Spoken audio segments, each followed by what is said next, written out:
looks like Daniel Mahis may be coming in, maybe pulling with the same tractor. We're not sure at this.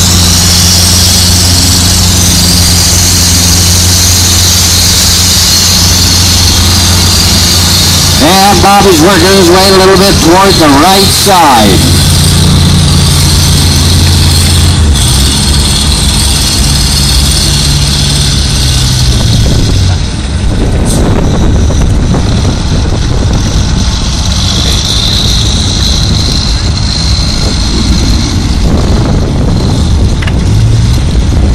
Bobby with a pull of 193.11. 193.11. He's got a little bit more competition coming up in